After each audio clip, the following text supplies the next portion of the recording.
give me funny faces behind his mask. Okay.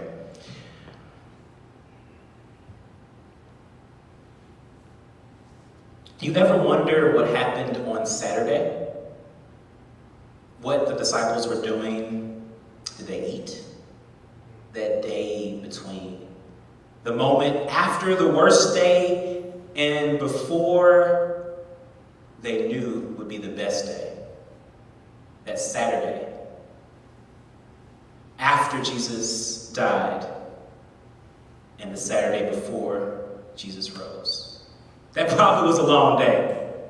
You know, I first heard a sermon about that Saturday from the author and minister John Ortberg at a National InterVarsity Staff Conference in 2014. I didn't realize at that time how I was living in that Saturday metaphorically. You see, 2012 was one of the toughest years for me, and I really think I was in a low place. I wrote poems like depression, hopelessness, disease, empty, just to name a few. My church community was dying. My campus ministry was falling apart. I had low self-image and jealousy of others. I wasn't happy. I wasn't content. And all my family lived all miles away. And I just was a single man driving a beat-up minivan with no future hope. And that January of 2012, God gave me a vision of something better. A better me, a better ministry. I knew it was coming, but I didn't really know. I actually really didn't know for real. When I heard that sermon in 2014 about Saturday, that's when I knew I was in that Saturday. You know, I wrote a whole spoken word album about that Saturday. It's after midnight and before sunrise, 3:13 a.m. So the worst has passed. I think maybe the sun will rise, hopefully. Many of these poems are written in this reflection of a moment in time of uncertainty. I think that's how the disciples felt on that Saturday. I've been really reading through the book of Isaiah during this season of Lent, and it's full of messianic prophecy, the hope of Messiah to come and save them from the Assyrians, save them from the Babylonians. So they were in a Saturday. I think that's how Israelites felt in the book of Isaiah. And I believe that's how our nation feels in April 2020. I know I felt like that. And I know many of you may be feeling like this. Canceled family plans, canceled trips, furloughs are laid off, stock market crash, graduation indefinitely delayed. All your plans have literally stopped. Everything is virtual. Maybe you have hope of something better coming soon. But right now, that better ain't here yet. It's Saturday. And frankly, you don't know when that better will come. Maybe you've personally felt like Saturday. Loved ones have died, facing divorce, career plans change, financial turmoil, deficit is growing every single week. More debt, less money. Where is the hope? You know what's amazing about Saturday? In the midst of the unknown and uncertainty, the promise of something to be revived is what keeps us. I want to read a chapter that's right in the middle of the book of Isaiah. We know we need something more. We need a hero. We need someone to save us from our iniquities. You know, we have access to the living word on our Saturday to revive us wherever and whenever we are. So I'm just going to read Isaiah 35 and take my seat. I won't be up here too long. That's what preachers say. I guess I'm a preacher. It's only 10 verses. Verse 1, chapter 35. The desert and the parched land will be glad. The wilderness will rejoice and blossom. Like the crocus, it will burst into bloom. It will rejoice greatly and shout for joy. The glory of Lebanon will be given to it, the splendor of Carmel and Sharon. They will see the glory of the Lord, the splendor of our God. In the desert and the parched land, the wilderness will rejoice. Have you felt like that? I feel like some people in the desert right now of uncertainty. Some people are in the parched land of insecurity, in the wilderness of frustrations, but the promise of hope, of the resurrection power is that they will be glad, they will rejoice, you will be glad, you will rejoice like a crocus. What's a crocus? I've never heard that before. But it's a flower in the Middle East. 90 different species. The crocus can flourish in harsh weather environments and actually thrive in late winter and early spring, like right about now. That's how your joy will burst. Your joy will bloom. It will bloom in the midst of a dying, decaying world. This is the word. This is powerful. That's just the first two verses. Let's keep going. Strengthen the feeble hands. Verse 3. Steady the knees that give way. Say to those with fearful hearts, be strong, do not fear. Your God will come. He will come with vengeance, with divine retribution. He will come to save you. In verse 5. Then will the eyes of the blind be opened, and the ears of the deaf unstopped.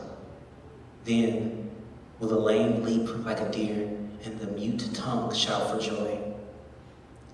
Just reading those words refreshes my soul. This is the power of resurrection. The eyes will be opened, the ears of the deaf unstopped. This is power. The mute will have a tongue and shout for joy. You know, in order to see this kind of power, in order to see this kind of revival, there is a prerequisite. Something has to happen first. I want to read a quote from my dad. He's helped me to understand this perspective. He went blind because he had high blood pressure and the blood vessels in his eyes burst and his retinas detached. So he could actually relate to what this verse is. And as he went blind, he lived in that Saturday of hopelessness. We prayed for healing for him. We hoped and prayed. And he said in the sermon, I'm going to read this quote. A lot of times we want to see healings like in the old days. For God to heal the sick, somebody got to get sick. For God to give sight to the blind, somebody has got to go blind. For God to raise the dead, somebody got to die. Are we willing to be those people who will be sick for Jesus so that he can raise us up? Are we willing to be those people who will go blind so that he can heal us from the blindness? Are we willing to be those people to die so that he can show his power by raising us from the dead? See, revival begins as the death is brought back to life. We can long for revival in this new life. We face death all day long. We can't see revival without death. That's why Saturday is so important. Let's keep reading. We almost finished. Verse 6. Water will gush forth in the wilderness and streams in the desert. The burning sand will become a pool, the thirsty ground, bubbling springs. In the haunts where jackals once lay, grass and reeds and papayas will grow. This water will gush in the wilderness. This is that living water. The water that Jesus says will become a spring inside of you with limitless life, bubbling up, you see, on Saturday. On Saturday, when all hope is gone, where do you turn to?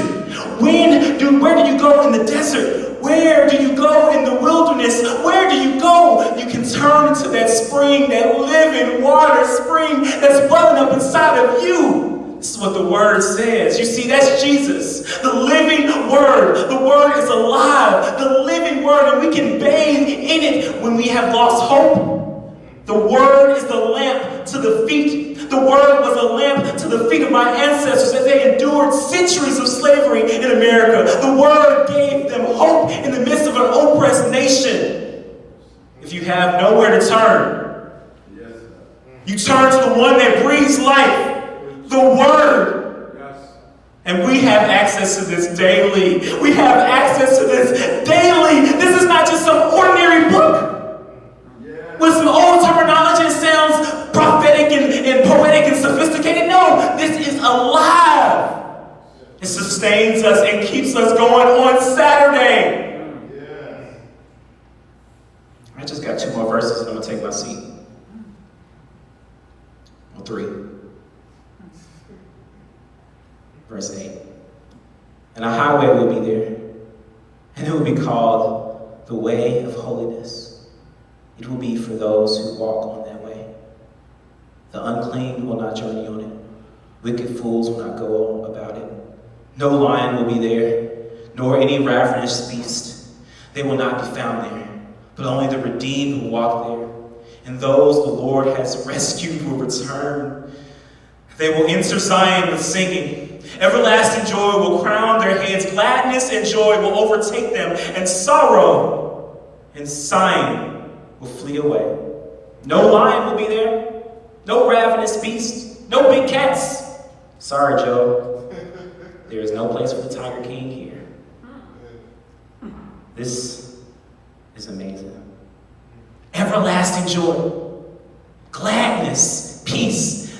This is the power Jesus conquered on the cross and took on the grave in order for us to be redeemed. And right now, the Lord is reviving the dead church, which has been dead for a while. And He is restoring us in this season. He is gracious and filling us with life. He wants us and He wants you. He wants to do the same thing to you and to your life. Will you accept that gift today?